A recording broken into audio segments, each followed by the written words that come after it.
Dewa Obat yang Mengesankan Bab 03. Bab 3, Lin Yuru dan Lin Jing masih dalam mimpi. Apakah masalah besar ini diselesaikan seperti ini? Mendengar apa yang dikatakan Li Dong, keduanya kembali sadar.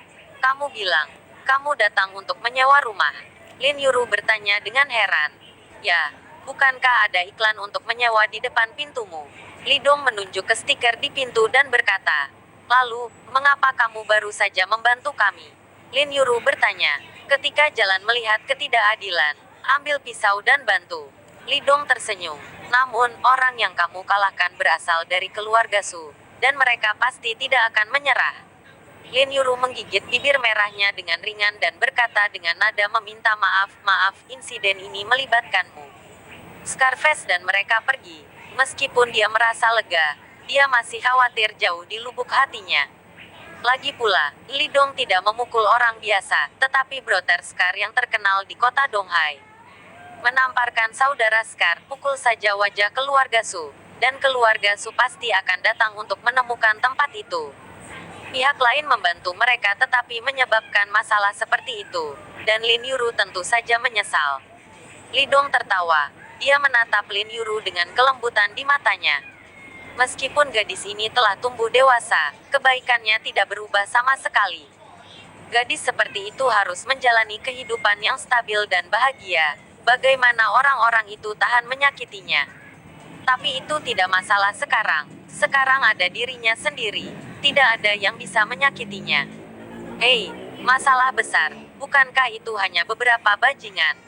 Jika mereka berani datang, aku akan memotong kaki anjing mereka. Li Dong melambaikan tangannya dengan acuh tak acuh. Apa Scarface? Apa Su Family? Di matanya, itu hanya beberapa semut. Selama dia mau, dia bisa dengan mudah meremukkan sampai mati dengan satu tangan. Tapi, Lin Yuru masih ingin mengatakan sesuatu. Li Dong melambaikan tangannya. Yah, jangan membicarakannya. Mari kita bicara tentang menyewa rumah. Saya baru saja kembali dan tidak ada tempat tinggal. Saya menemukan bahwa Anda memiliki rumah untuk disewa di sini, jadi saya menemukannya. Petik 2, rumahmu belum disewakan, kan? Sebelum Lin Yuru berbicara, Liu Jing tersenyum dan menggelengkan kepalanya. Belum, kamu panggil apa pemuda itu? Namaku Li Dong, Bibi. Kamu bisa memanggilku Xiao Dong, kata Li Dong malu-malu. Mereka tidak memiliki arogansi sengit dan mendominasi yang baru saja mereka tampar di wajah. Ini seperti anak laki-laki yang hangat di sebelah. Liu Jing menatap Li Dong dengan kekaguman di matanya yang indah. Pemuda ini tidak hanya tampan, tinggi, dan bagus, tetapi juga membantu ibu dan putrinya memecahkan masalah besar sekarang. Jadi dia sangat puas dengan Li Dong. Tidak banyak pria muda seperti itu dalam kenyataan. Dia sangat senang ketika mendengar bahwa Li Dong akan datang untuk menyewa rumah di rumahnya. Hal pertama yang terlintas di benaknya adalah jika pemuda ini bisa menjadi menantunya, itu akan sangat bagus. Oke, Xiao Dong, terima kasih telah membantu kami barusan. Liu Jing tersenyum. Bibi, tolong jangan sopan. Ini hanya masalah usaha bagiku.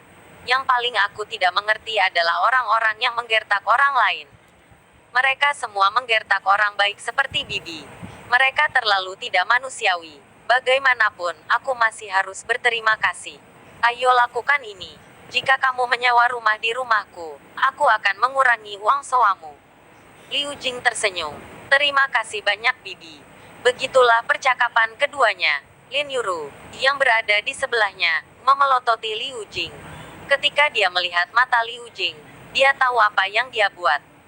Sederhananya, dia sekarang berusia 20-an, tetapi dia bahkan belum berbicara tentang pacarnya. Untuk masalah ini, Liu Jing tidak tahu berapa kali dia mendesaknya. Sekarang saya melihat Li Dong dengan temperamen yang luar biasa, bagaimana saya bisa melepaskannya? Jika Liu Jing tidak melihat tatapan Lin Yuru, setelah mengobrol sebentar dengan Li Dong, dia tiba-tiba mengajukan pertanyaan ragu-ragu. Xiao Dong, apakah kamu punya pacar? Ah, belum. Li Dong terlihat malu. Senyum di wajah Liu Jing tiba-tiba menjadi lebih cerah. Berbagai masalah mengikuti satu demi satu.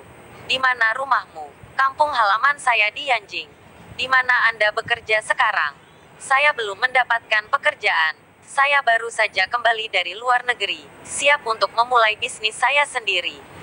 Apakah ada saudara laki-laki dan perempuan lain dalam keluarga? Tidak hanya aku. Liu Jing lebih puas di hatinya. Dan semakin dia memandang Li Dong, semakin menyenangkan dia. Dia berharap dia akan memiliki hubungan dengan Lin Yuru, kemudian menikah dan punya anak. Kemudian keduanya mulai berbicara sambil berjalan, dan segera menghilang di pintu. Lin Yuru dibiarkan berantakan diterpa angin. Dia tertegun, tidak bisa pulih untuk waktu yang lama. Pada waktu itu, keluarga Su, pop, sebuah asbak jatuh dari tangannya dan menabrak kepala Scar. Bekas luka tidak bergerak, membiarkan asbak mengenai kepalanya. Darah mengalir, dan dia tidak berani mengatakan apa-apa. Sampah, itu semua sampah. Dengan begitu banyak orang, kamu tidak dapat melakukan hal kecil. Apa gunanya membesarkanmu? Seorang pemuda meraung marah. Penampilannya yang marah sangat ganas dan urat biru di lehernya disorot. Tentu saja dia marah, karena dia bahkan baru saja mandi. Dia menunggu bekas luka untuk membawa Lin Yuru kembali, dan kemudian dia akan bisa beristirahat dengan baik terakhir kali. Namun kini, Scar membawa kembali kabar yang membuatnya kecewa. Sao, awalnya kami akan membawa Lin Yuru kembali, tapi aku tidak tahu dari mana asalnya. Dia memukuli saudara-saudara kita dan tanganku patah olehnya. Dengan ekspresi sedih di wajahnya, Scar menunjuk ke tangannya yang terpenggal. Orang itu terlalu kuat. Saudara-saudara bukanlah lawan sama sekali. Susao, kamu harus memanggil kami. Maknanya sangat jelas, aku milikmu. Dan aku dipukuli oleh orang lain. Jika kamu ingin mencari tempat, kamu bisa mencari tahu.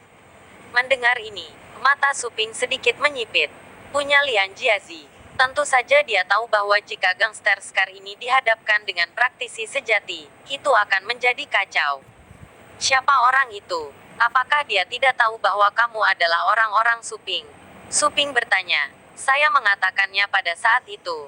Tetapi orang itu tidak menganggapnya serius, dan mengatakan bahwa keluarga Su adalah kentut. Dia tidak peduli sama sekali.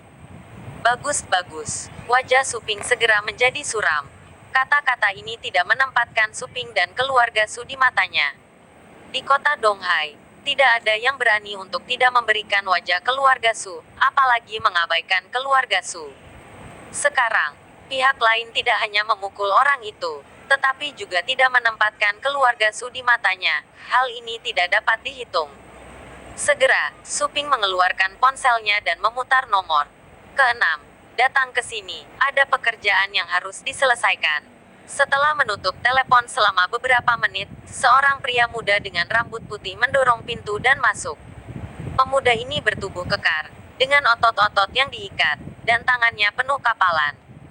Sao, apakah kamu mencariku?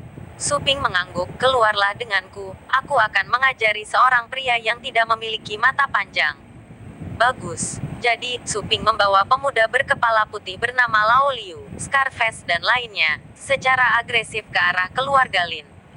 Bab selanjutnya,